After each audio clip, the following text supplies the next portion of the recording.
Hey guys, welcome back to my channel. You can see I've got my seeds and my planter and some inventory behind me. Today's video is all about prepping for spring. It is just the beginning of January, but this is the time on a homestead or really anywhere if you have plans for the spring to plant, to grow, to organize your house, to get projects done. Now is the time to be making a plan. So I'm going to give you a little tour around our homestead and take you through some of the things that we evaluate this time of year, things that we start to plan, when we prune, when we plant, taking inventory. So please pardon my voice. I was the last victim in our COVID Christmas. Thankfully, I was only sick for about 2 days, but now I have all this sinus junk and it has kind of made me a little nasally. So we are all on the mend, super thankful for that and excited to kick off this new year. My favorite place to start when it comes to planning for the spring garden is to go ahead and take inventory of everything, and that includes my preservation tools. We do not have a basement or a root cellar, so I store my mason jars all over the house. That first picture you saw is under our king-size bed in our master bedroom. This is beside my husband's nightstand. If you've seen any of my pantry tours, you know the very top shelf is full of empty mason jars and other types of jars. And then if you look over here to the right on this top shelf, you can also see our lids. I keep the rings behind our pantry door on two large ribbons. One contains regular mouth rings and one contains wide mouth rings. About a month and a half ago, I took those bins down that contained my lids and I went through all of them, taking out and discarding the ones that had been used for pressure canning in the past and counting and taking inventory of the new ones or the ones that have never been used for canning.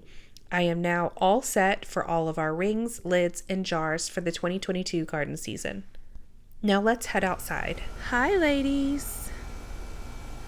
You can see our two roosters, Mr. Bingley and Mr. Darcy.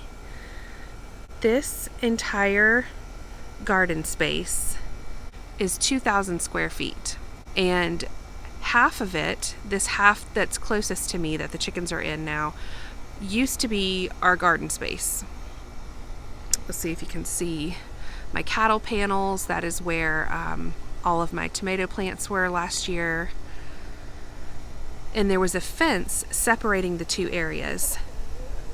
Just about a month ago, my husband took the fence down, and this has been the plan all along. We put the chickens in that coop over there about last May, and the plan has always been to take that dividing fence down and let the chickens peck around all winter and fertilize the ground, and I'm hoping they are getting all of the squash bugs. You can see the dried Bermuda weeds that we struggle so much with here.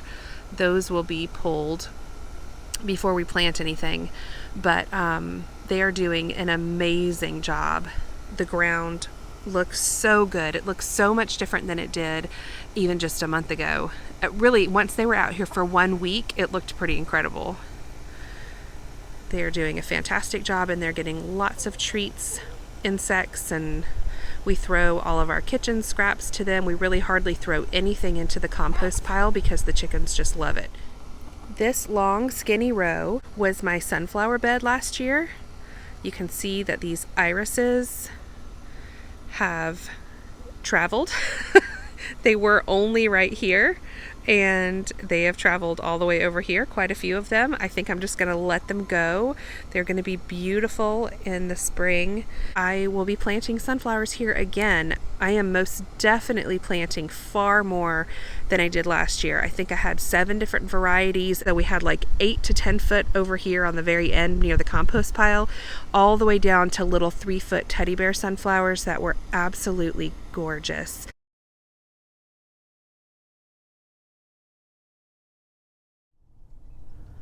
All right, so to give you some perspective, there's the garden that I was just showing you. Now, my blueberry bed is still covered in weeds. This is our drain field from our septic tank, so we can't plant any food over it or anything that would have deep roots. However, we could totally do flowers And I've thought about doing some long, skinny raised beds just to make it look a little tidier, and it would be easier for my boys to weed eat and mow around that. I haven't decided yet, but let's see if I can point you toward the sun. Over there to the left is where our driveway comes up, so it would be really beautiful to have flowers planted in a spot that would be seen as you pull up the driveway. These are my front beds in the front of our house, and there is our dog Pepper. She is the best little farm dog. Here in the front we have Spanish lavender, knockout roses, and lamb's ear that have been completely taken over by the lavender. This will all get heavily pruned back within 6 to 12 inches of the ground next month. We do that every February, and by the end of March they are filling in again, and they're gorgeous and full of color. This is what the front beds looked like last February, right after we heavily pruned everything back. And this is just 2 months later. Isn't it amazing? You trim things back to the ground, everything is hard and brown, and it looks completely dead, and all it takes are the right conditions to bring it back to life again. This is my little Meyer lemon tree that a friend gifted me as a hostess gift about 1.5 years ago when we had our garden club over.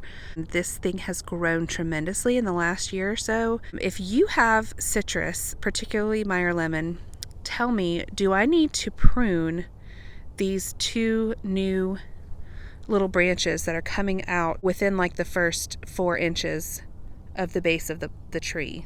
Do I need to trim those and let it just get taller and fuller? Or should I leave those and let it be a little bushier? I would love some advice.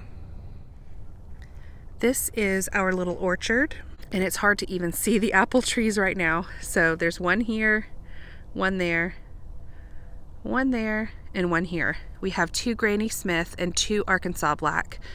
Arkansas Black are some of my favorite when we go apple picking in the mountains in North Georgia. I am really hoping that we will have a successful year with our apples this year.